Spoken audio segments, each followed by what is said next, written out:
Hey everyone, it's Andrew Klavan with this week's interview with Preston Brashers of the Heritage Foundation. You know, a couple of weeks ago on the podcast, I put forward Klavan's theory of what Trump was doing in the matters of foreign policy. And I pointed out that Trump is a Gestalt thinker. He's a guy who kind of sees things whole. Maybe he doesn't even know sometimes what it is he's seeing, but he has a bigger picture than I think people give him credit for. And I think he moves through that picture sometimes on instinct, but sometimes with instinct backed up by reason. And sometimes because the press reports on it with so much hostility, it's really hard to see what's going on. So now we have to talk about his economic theory. And I thought instead of having me do it, somebody who has a hard time balancing a checkbook, I would bring on Preston Brashers because he is a research fellow who focuses on tax and fiscal policy at the Heritage Foundation Grover M. Hermann Center for the federal budget. And I've been reading his pieces, and he really has a lot of great insight. Preston, thank you so much for coming on. I appreciate it. Yeah, Andrew, it's a real pleasure to be with you today. So every morning I get the Wall Street Journal, and the Wall Street Journal is in such a panic over tariffs that they put it in every headline and every article, even on the op-ed page. There are no columnists who are allowed to say, maybe this is a good idea. Should we all be in a panic about tariffs? I think there's reason to be a little bit concerned because you just don't know where this is all going to go. And obviously the markets are a little bit concerned, and you've seen the markets come down a little bit. But at the same time, I think there's some that are just going absolutely overkill in terms of their panic on this. Markets have come down maybe 8% or so. I don't know what the exact number is right now, but this is not completely abnormal. And frankly, I think Trump in a lot of ways is doing what Elon Musk has done with Doge and what Elon Musk did at Twitter, now X, in terms of he understood that there was something that needed to be shaken up, and he's using tariffs. He knows the tools that are at his disposal, and one of those tools is tariffs, and he's trying to use them, as a leverage point to get things done in terms of the southern border, things that he doesn't like that's happening in Canada, other places around the world, and so as a tool of statecraft and using the leverage, the economic leverage that the United States has, which we're a massive economy, we have massive consumer markets. I'm not necessarily opposed to that per se. I would like to get to a point where, a year from now, 2 years from now, things have settled and we've kind of come to a good place. But part of it, I think, is just that President Trump is letting the world know that America is not to be trifled with. America is strong again, and that he's going to push where he needs to get things done and to put America first.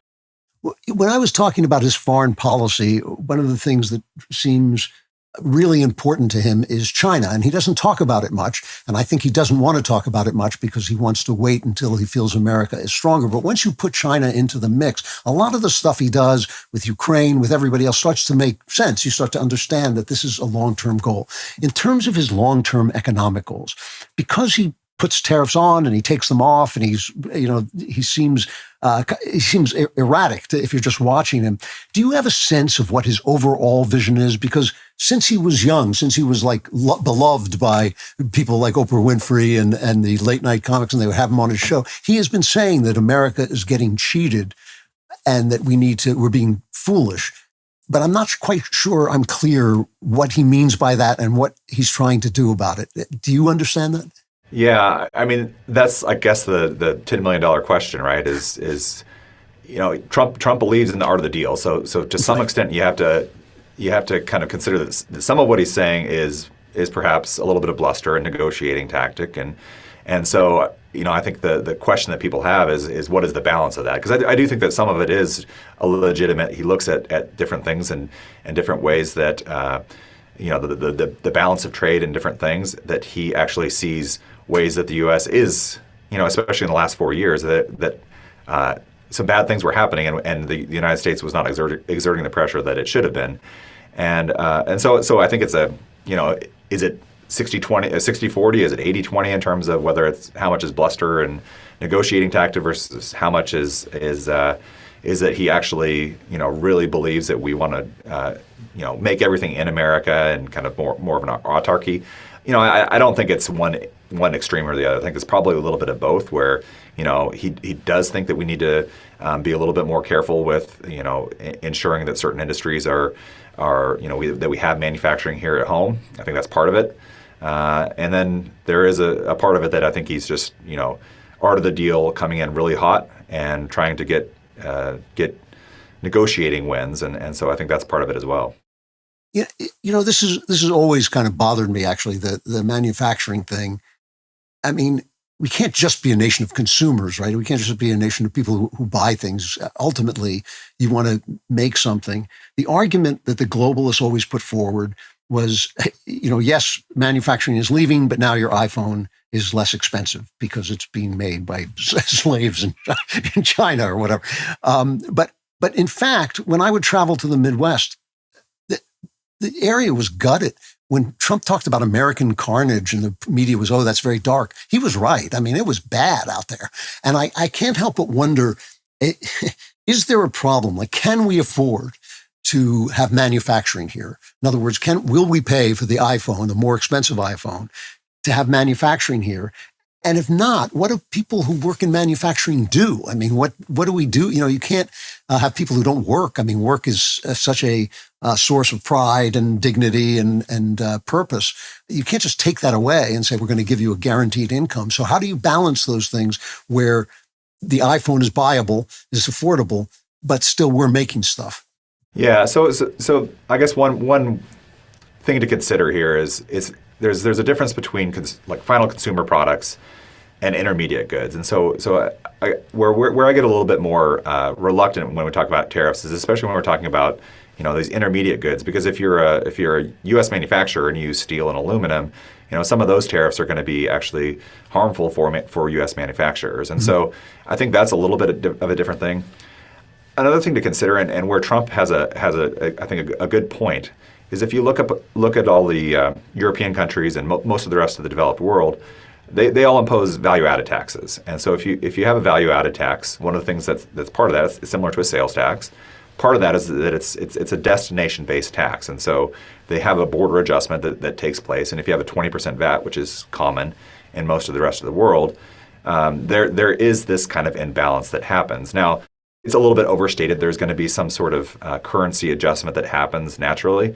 So it's not necessarily that they're purely being abusive, but at the same time, the U.S. the federal government doesn't have a consumption tax, and so there's that imbalance. And so, I think that if I were to say that what the balancing point is, it's to try to get to one of the things that you can do within the corporate income tax would be to apply a border adjustment. And so that would just be simply a flat adjustment that's going to happen, similar to what happens with a value-added tax. And you can do that. And what that would do would be, if you have a certain amount of imports, the tax would apply to that. Whereas the exports, you'd have a credit against that. That way, when you're dealing with these intermediate products like steel, if you're a car maker and you have products that are going, intermediate goods that are going back and forth across the border, that's accounted for, and it's not going to have this cascading effect or double taxation that's happening to it. So it's not going to hit those manufacturers. And so I think there are ways to go about this that are a little bit. I think would be a better settling point. I think in the intermediate term, he's trying to make deals, but if I were to have my way, I guess, in terms of kind of where this settles, it'd be we have this big tax bill coming up at the end of the year. You could apply a border adjustment in there, use that as a pay for to lock in some of Trump's big tax cuts from 2017 that he wants to make permanent. So I think there's an approach here that I'm hopeful we can get to. So when he talks about reciprocal tariffs, I'm a simple person. They're putting 200% tariffs on our goods going out. Why shouldn't we put 200% tariffs on their goods coming in? Why is that bad? That's a great question. And I think the concept of reciprocal tariffs is not a bad one in the sense of, you're really getting at it in terms of negotiating. You're trying to get the trade barriers down for U.S. Producers. And so this idea of reciprocity, I don't think is a bad one per se. The problem is it's a little bit of a fuzzy area, because if you're talking about soy, let's say, and let's say Singapore imposed a 200% tariff against U.S. soy, what exactly would be the reciprocal response in the U.S.? And that's a little bit of a difficult question because if we impose a 200% tariff on Singapore soy, it would have zero effect whatsoever because we don't import soy from Singapore. So and even to the extent that you're talking about, let's say you impose a tariff on $50 billion worth of our products, so we're going to impose a tariff on $50 billion of your products. It's also a little bit difficult to equate that because you could also have other trade barriers that are in place, and that's or other issues that the president wants to respond to. And so it's not. So in principle, I agree with the idea of reciprocity, just in terms of let's get the trade barriers down for our own companies. But it is a little bit difficult in practice to define exactly what that reciprocity means. Is in your opinion, I mean, America has had a pretty good run economically. I mean, since World War II.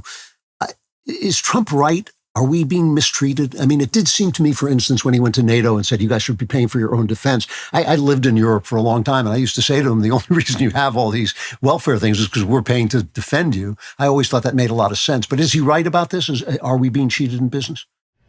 Well, I think certainly in your case in terms of NATO and so many of the NATO countries spending about 1.5% of GDP, whereas the U.S. is spending 3.5% of GDP. I mean, if you think about it, if we didn't have this big alliance and you were a small country, you would probably be spending a great deal of your economy of your GDP on national defense, whereas the U.S. is relatively secure.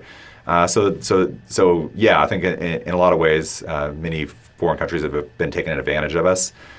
You have, I think, some of the things that are happening with the OECD in the tax space. They've been trying to impose this global minimum tax, which they really did design this tax. It was done in Paris in a way that it was designed to primarily hit American companies, especially U.S. tech companies. And so, they're kind of over there in Paris colluding against the United States. And there's a lot of things I think that the United States has reason to be a little bit of upset about, and so all of it's coming from a point of putting America first, and I think that's actually a welcome change because this idea that we're just one big global community and we should be just as concerned about what's happening in some random far-flung country as what's happened happening to American citizens. I don't think that's really the way that nations should work. Right. It's not the way anybody else is working, so why should we? Yeah. So the stock market obviously doesn't, I'm not sure whether they don't like the tariffs or they don't like the uncertainty. The stock markets have been really dropping. I mean, I have to say some of the things that are kind of annoying is I remember when we went into a technical recession during the Biden administration, all I read were articles saying, well, is it really a recession? If Trump has 3 days of a bad stock market, they start talking about it being a recession. It seems they judge him a little faster and more harshly. But one of the things that I wonder about is Joe Biden was shelling out a lot of taxpayer money to businesses, and it seemed like graft to me. I mean, he was just sending it to things that he liked, that he thought were good, and I assume people who were helpful to him. He was channeling money. But the stock market doesn't care where the money is coming from. I mean, the stock market doesn't care whether it's a free manufacturer making stuff that Americans want, by Americans, for Americans, or if the government is stealing money from taxpayers and giving it to the president's friends. What difference does that make to the stock market? So is the stock market overreacting here, or is there something that Trump could do to calm them down? I think there's certainly. I wouldn't say whether it's overreacting or not. It's there's a lot of uncertainty at this point. Yeah. Again, kind of trying to plan out where things are going to be in a year from now. It's a little bit hard, and so I think there is maybe an element, and it's not just the tariffs, by the way. There's also the uncertainty of this big tax bill, and by the way, that's kind of misframed in a lot of the media in terms of they want to frame this as this giant tax cut. Especially they'll say it's for the rich. It's not. But it's not really a tax cut per se. What they're really trying to do is just lock in the tax cuts that have been in place since Trump's first term, which Biden was happy to keep. He didn't want to roll those back because he knew how bad it would have been for the economy. And so there's some uncertainty there as well. I think people are maybe a little bit hesitant to lock in plans in some ways until there's a little bit of certainty. But at the same time, the Trump administration has been making cuts. They're cutting federal government spending. What DOGE has been doing has been actually quite good, I think, in a lot of ways. But there is going to be a kind of a short-term effect from that. And part of that effect is going to be it's going to help to bring prices down, bring inflation, or at least bring inflation under control. And I think we've seen that with some of the later numbers. And if you're bringing inflation down, that actually has a bad effect on the stock market to some extent, because those stock prices are going to not go up as quickly. But even if as an investor you're not really benefiting from that because your purchasing power is not increasing as much. So look, there's a lot going on. I would encourage people not to be too quick to judge, because again, there's a lot going on. There's some uncertainty. Let's kind of give a little bit of leash and see where this goes. And I think 6 months from now, a year from now, I think we'll have a lot better idea. And I for one, I'm not panicked. I'm buying in the stock market. Not that I can make any formal recommendations or anything, but I'm not panicked myself. So we're talking to Preston Brashers of the Heritage Foundation. So if you could step back for a minute and put Trump out of the picture for a minute, where do you see the flaw? Our economy seems to me to be kind of weak in a lot of ways. I mean, it seems that the underlying economy seems weak. The government seems to be spending so much money. We're always in so much debt. A lot of people are very rich in this country, but a lot of people seem to be struggling. If you step back and thought, what do we need here? What are the main problems? What would you personally think? Where do you think the attention should be paid? I mean, I think the biggest problem right now is that our government is too big. I think that's the root of the problems. And like I said, I think President Trump is addressing that. You saw this in Argentina with Javier Milei. Yeah. That he absolutely, that's where the chainsaw originated from, that Elon Musk is kind of adopted. And we've gone nowhere near where Argentina did. And what you saw in Argentina was kind of the same sort of headlines, that he's going to wreck everything. He's going to destroy the economy. It's going to be a disaster there.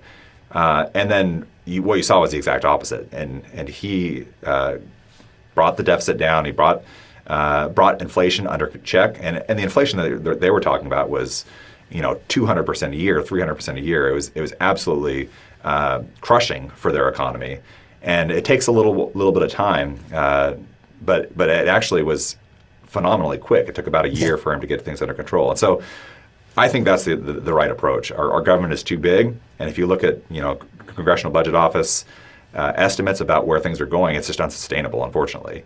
And so that's going to have this continuing drag on the economy as I think one of the things that people need to understand is that whatever money the government is spending, that's coming out of Americans' pockets one way or the other.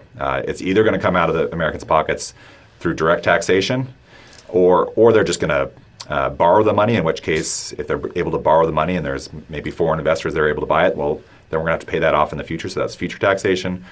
Or it's, in a lot of cases, if people are hesitant to buy up U.S. Treasuries, which is kind of the case, or has been the case over the last 4 years, then what ends up happening is that they just effectively have to print the money, and it's held in the Fed, and so you end up with this massive amount of inflation that hits especially people in the middle class and people that aren't able to benefit from the growth in the stock market that you get from inflation. They're just paying higher prices for groceries and gas. So for me, the root of the problem is that the government's too big, and we have a huge spending problem that we need to get under control.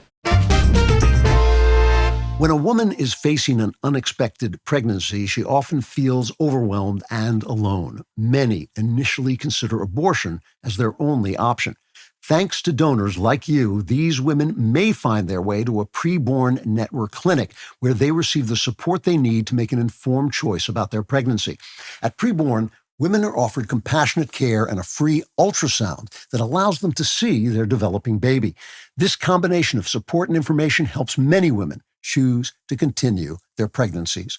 There are many women out there who are unaware of their options. Take Acacia, for example. Acacia discovered she was pregnant and felt completely overwhelmed and unsure which way to turn. She found her way to a Preborn network clinic where the staff provided her with supportive care and a free ultrasound. Seeing her developing baby on the screen Help Acacia make the decision to continue with the pregnancy. With your tax-deductible donation of $28, you can help provide one ultrasound for someone facing a difficult decision. Your contribution of any amount can make a real difference. Last year alone, Preborn saw 67,000 babies saved from abortion. If you'd like to support this work, please consider making a donation today. Just dial pound 250 and say the keyword baby. That's pound 250 baby, or go to preborn.com/Klavan. That's preborn.com/KLAVAN.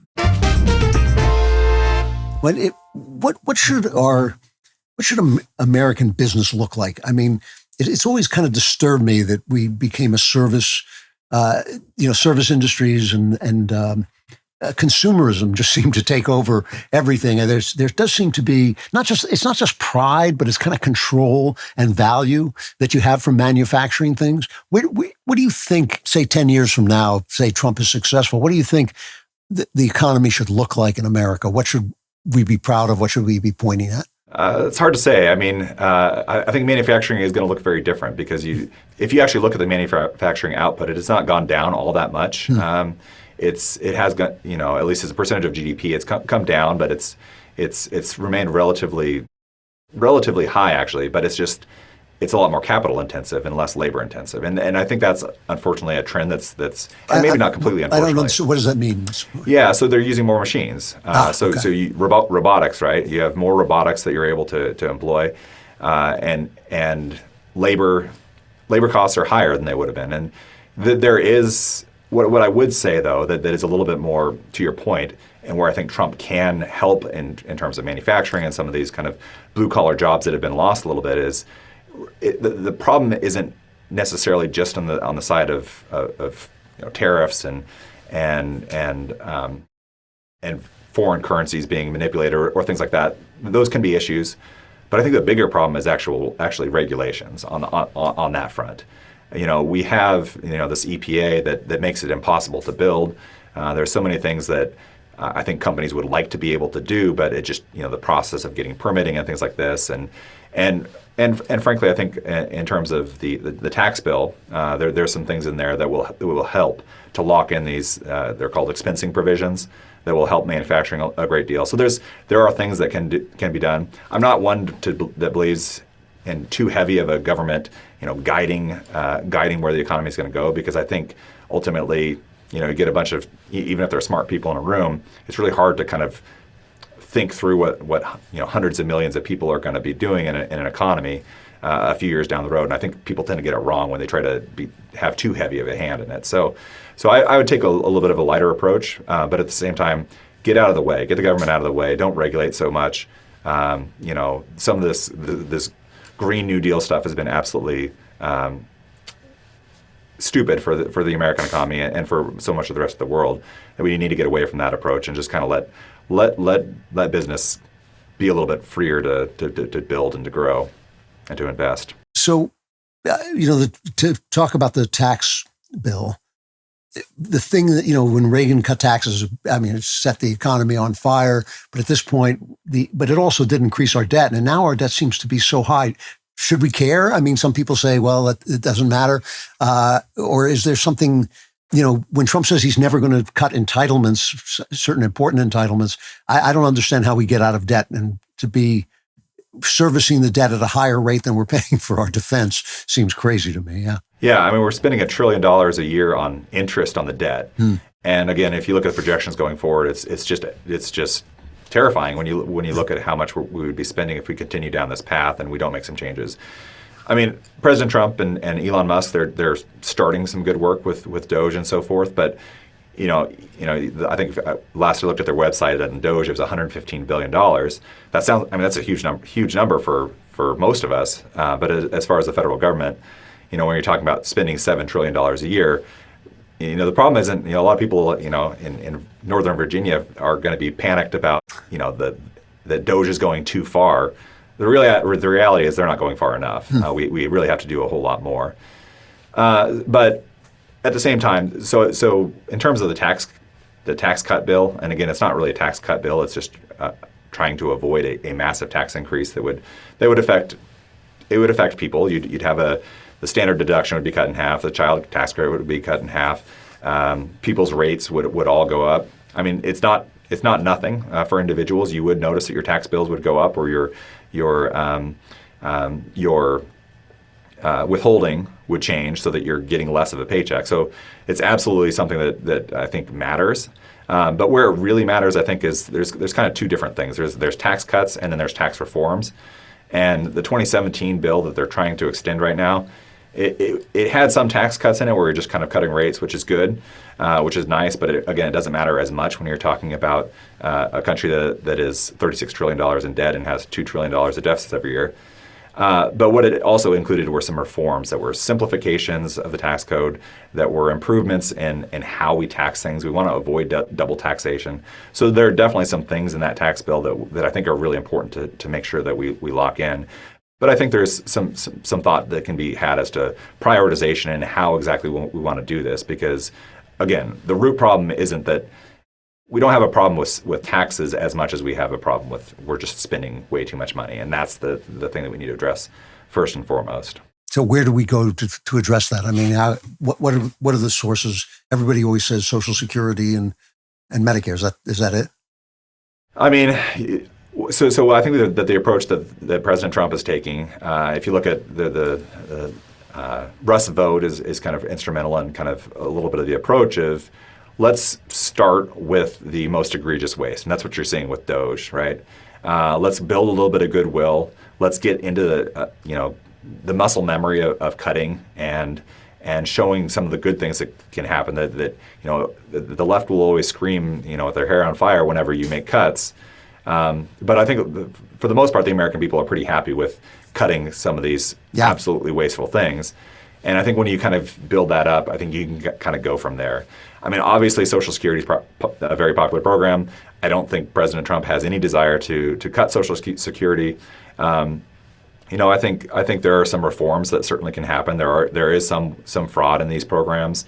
Certainly in Medicaid, I think some of the things, if you look at what's been going on in California and Medicaid, there's a lot of, people have kind of called it money laundering essentially happening because the federal government is essentially subsidizing the states on their Medicaid.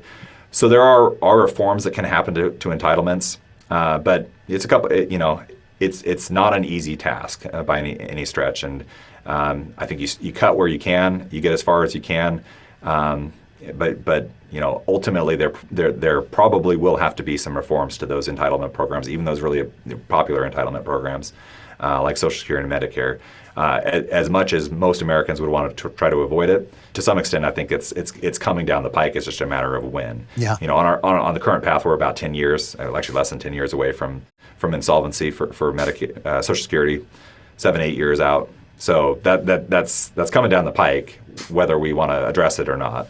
It's amazing that nobody will talk about it. I mean, it's common sense that people didn't live as long and there were more young people to support the old people. It's just common sense that there's not going to be. I mean, it seems like all we would have to do is just move the age at which you start collecting Social Security up a few years, and that would help. Huh. Yeah. So I mean, if we do nothing, what's going to ultimately happen is it's going to run out. The program's going to run out of money, and so they would have. The default would be that they're going to cut benefits by about 22%, 22% across the board.